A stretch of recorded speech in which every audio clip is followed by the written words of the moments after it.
Hello everyone, আজকে আমরা শিখব কিভাবে ডেস্কটপে উইন্ডোজ দেওয়ার জন্য পেন ড্রাইভ ফ্রি বুটেবল করতে হয়।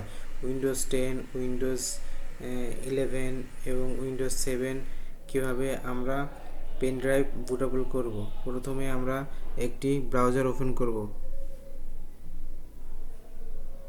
তারপর এখানে লিখব উইন্ডোজ 10 বা 11 বা 7 আইএসও ফাইল ডাউনলোড,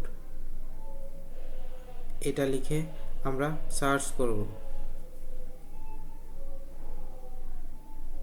এর জন্য অবশ্যই আপনার একটি 8GB প্লাস পেন ড্রাইভ দরকার, সেটি আপনি ল্যাপটপে বা ডেস্কটপে কানেক্ট করে নেবেন।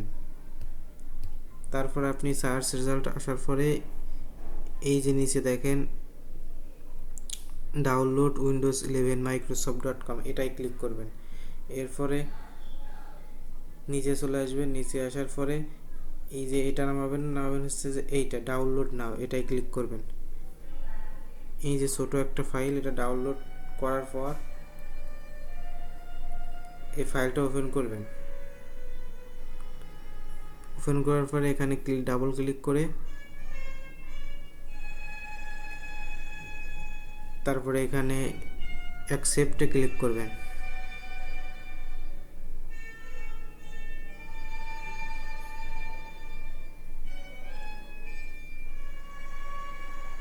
এরপরে কিছু সময় নিচ্ছে, এরপরে এখানে সব কিছু ঠিক আছে, এখানে আপনি নেক্সটে ক্লিক করবেন।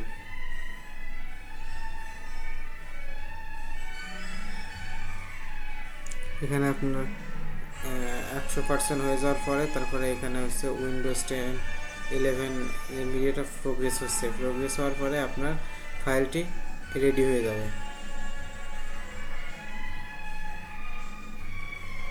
এই 96% হয়ে গেছে। এভাবে ফাইলটি রেডি হয়ে যাচ্ছে। এরপরে আপনি সুন্দরভাবে উইন্ডোজ, যে কোনো উইন্ডোজ এখান থেকে দিতে পারবেন খুব সহজেই। বুট করা এই প্রোগ্রেস হয়ে গেলেই শেষ।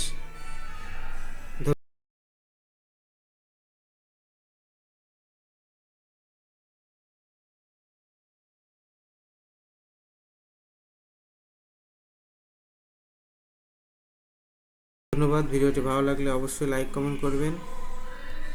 কোনো কোশ্চেন থাকলে অবশ্যই কমেন্ট বক্সে জানাবেন। ধন্যবাদ ভিডিওটি দেখার জন্য।